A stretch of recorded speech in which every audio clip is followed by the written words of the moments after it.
ایک بار تمہارے ابا مجھ سے کہنے لگے، بتاؤ تو انیسہ، سوچ کر بتاؤ کہ مرد شادی کیوں کرتا ہے؟ میں تو سچ مچ سوچ میں پڑ گئی۔ پھر بولے، مہینے بعد حساب کرو تو بیوی کا خرچہ مہینے کی 4 باہر والی عورتوں سے زیادہ ہوتا ہے، لیکن مرد پھر بھی شادی کرتا ہے۔ شادی پر لاکھوں کا خرچہ اور ہمت سے زیادہ بیوی کے ٹشن پورے کر کے دکھاتا ہے۔ اس کے لیے چھت ڈھونڈتا ہے، اس کے آرام کے لیے جتن کرتا ہے، دھوپ میں کڑتا ہے، محنت کی بھٹی میں چلتا ہے۔ کبھی ضرورت پڑے تو اس کے لیے کبھی اپنی انا بیچ دیتا ہے اور کبھی اپنی چمڑی بیچ دیتا ہے۔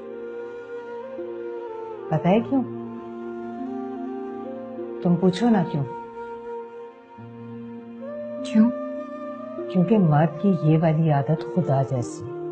اب دیکھو نا، خدا کو کیا ضرورت تھی اربوں کھربوں انسان پیدا کرتا اور پھر ان کے کھانے پینے رہنے سہنے کی چیزیں مہیا کرتا، لیکن شاید ضرورت تھی اسے۔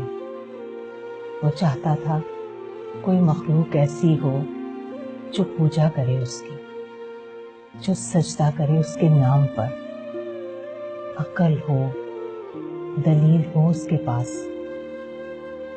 اور پھر جتنی کوئی پوجا کرے گا اتنا ہی خیال رکھے گا اس کا۔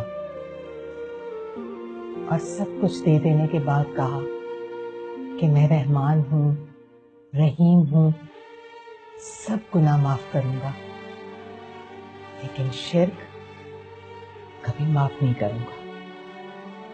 تو بیٹا، خدا نے اپنی یہی عادت مرد کے خون میں ڈال دی۔ جس طرح اسے اپنی مخلوق سب سے زیادہ پیاری ہے نا، اسی طرح ہر اچھے مرد کو اپنی بیوی سب سے پیاری ہوتی ہے۔ وہ خدا نہیں ہے، لیکن خدا کی طرح اس کے لیے سب کچھ کرتا ہے یا پھر کرنے کی کوشش کرتا ہے، حتیٰ کہ اس کی غلطیوں اور کوتاہیوں پر رحمان اور رحیم بن جاتا ہے، لیکن اس کا شرک کبھی معاف نہیں کرتا۔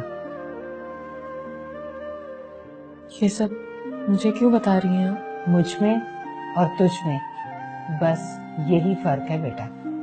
میں نے تمہارے ابا سے یہ نہیں پوچھا تھا کہ یہ مجھے کیوں بتا رہے ہو تم۔